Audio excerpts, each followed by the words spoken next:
ابو سعید خدری رضی اللہ تعالیٰ عنہ سے روایت ہے کہ پیارے رسول صلی اللہ علیہ وسلم نے فرمایا، جس شخص کی 3 بیٹیاں یا 3 بہنیں ہوں، یا 2 بیٹیاں یا 2 بہنیں ہوں، پس وہ ان کے ساتھ اچھا برتاؤ کرے، حسن سلوک سے پیش آئے، ان کے بارے میں اللہ سے ڈرتا رہے، اس شخص کے لیے جنت ہے۔ اللہ نے بیٹیاں دی ہوں یا اس کی کفالت میں بہنیں ہوں، 3 ہوں یا 2 ہوں، اور پھر ان کے ساتھ حسن سلوک کرے اور ان کے معاملے میں اللہ سے ڈرتا رہے، ان کی تربیت میں، ان کے ساتھ معاملہ کرنے میں اور ان کے لیے فیصلے کرنے میں اللہ سے ڈرتا رہے،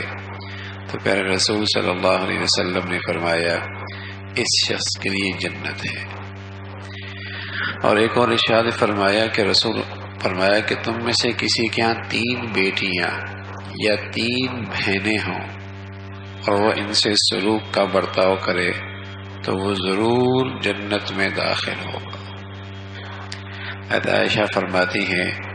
ایک مرتبہ اللہ کے نبی صلی اللہ علیہ وسلم نے فرمایا، جو شخص بیٹیوں میں سے کسی کے ساتھ آزمایا گیا ہو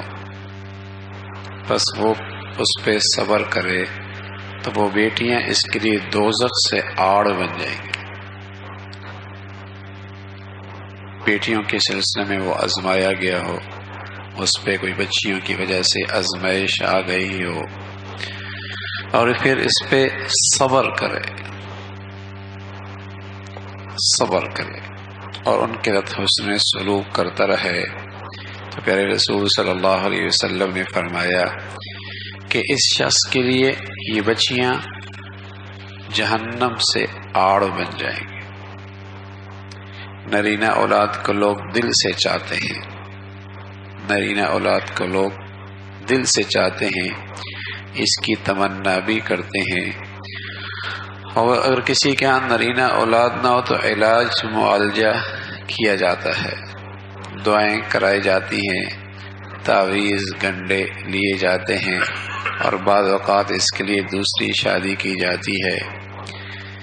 اور اس کے برعکس بچیوں کی پیدائش کو عار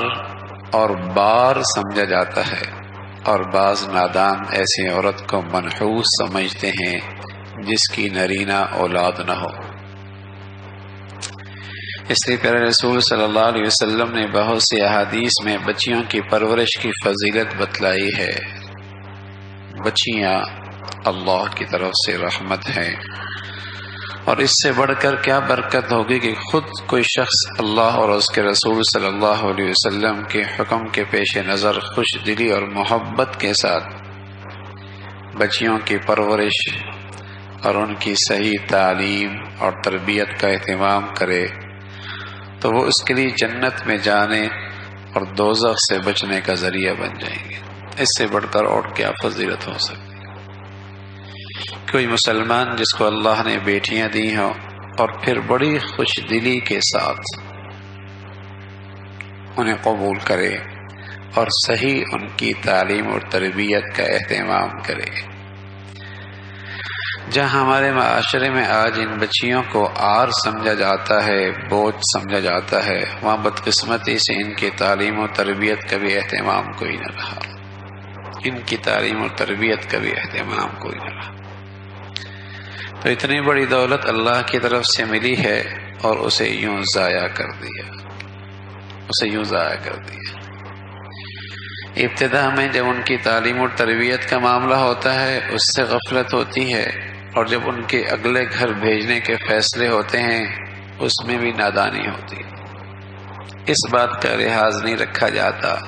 کہ جس گھر میں ہم بھیج رہے ہیں اس کا ایمان، اس کی عبادات، اس کی شرم و حیا، اس کا دین، اس کی آخرت بھی سمجھے گی نہیں سمجھے، بلکہ تمام تر نظر اس بات پر ہوتی ہے کہ اس کی یہ زندگی